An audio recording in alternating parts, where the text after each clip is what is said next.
जहां पर मतदाताओं की अपनी अपनी समस्या हैं और उनके जहन में वो समस्याएं हैं और उसे ही लेकर वो बूथों तक पहुंच रहे हैं। यहाँ पानी, बिजली, पलायन, विस्थापन, रोजगार, कई मुद्दे हैं युवाओं और मतदाताओं के जहन में, जिसके बाद वो बूथों तक पहुंच रहे हैं और अपना प्रत्याशी चुन रहे हैं जो उनकी समस्याओं का निदान कर सके, निराकरण कर सके। और वही उनके जहन में है। जमशेदपुर में भी मतदाता पहुंचे, कई फर्स्ट टाइम वोटर्स भी थे जिनमें उत्साह था। वहीं रांची में भी मतदान में लोग भाग लेते हुए नजर आ रहे हैं। ग्रामीण इलाकों में भी अच्छी खासी भीड़ नजर आ रही है। और पटना से हमारे सहयोगी कंट्रोल रूम से लगातार अविनाश भी जुड़े हुए हैं और मॉनिटरिंग लगातार हो रही है वहां पर किस तरह चुनाव हो रहे हैं। उन सब के बीच में हमारे साथ पटना से कुछ मेहमान भी जुड़े हुए हैं। 8 सीटों पर यहां पर चुनाव हो रहे हैं। कांग्रेस से,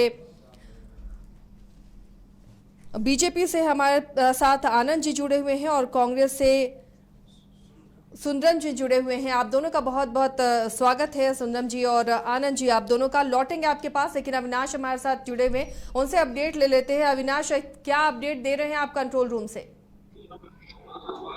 बिल्कुल, देखिए आशा, इससे पहले भी मैंने आपको बताया जो 1 बजे का अपडेट आया है, जो हम्म। सुबह से 3 अपडेट आए हैं, जो 9 बजे के अपडेट थे, उसके बाद 11 बजे और 1 बजे।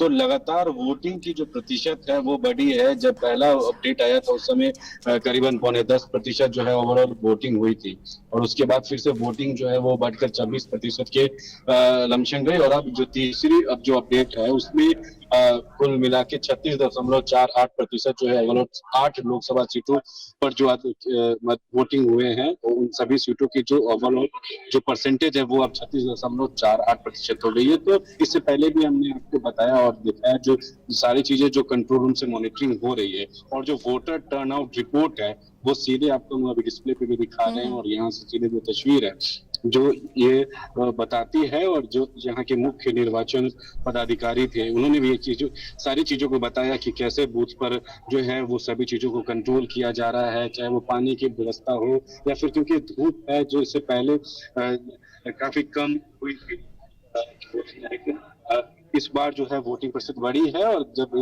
जो जिस तरीके से कई शिकायत होते हैं बूथों पर, क्योंकि चिलचिलाती धूप में वोटर्स धूप के कारण नहीं निकलते हैं, उन्होंने बताया कि इस बार का जो दृश्य निकलकर सामने आ रहा है वो काफी बेहद अच्छा भी है, और इससे लोगों को एग्जाम्पल सेट होना क्यों 90 साल की महिला भी और बुजुर्ग भी निकलकर वोटिंग कर रहे हैं। और निर्वाचन आयोग और जो इलेक्शन कमीशन ऑफ जो इंडिया है और बिहार के जो मुख्य निर्वाचन पदाधिकारी हैं, जो विभाग के लोग हैं, वो लगातार यहाँ से मॉनिटरिंग कर रहे हैं। सभी चीजों की गाइडलाइंस जो सीधे यहाँ से दिया जा रहा है, और जो बूथों पे जो सीनियर अधिकारी हैं वो सीधे उनसे बातचीत कर उनके टच में, और सभी चीजें काफी शांतिपूर्ण माहौल तरीके से हो रही है और काफी अच्छा दृश्य दिखाकर सभी मतदान केंद्र पर आ रहा है।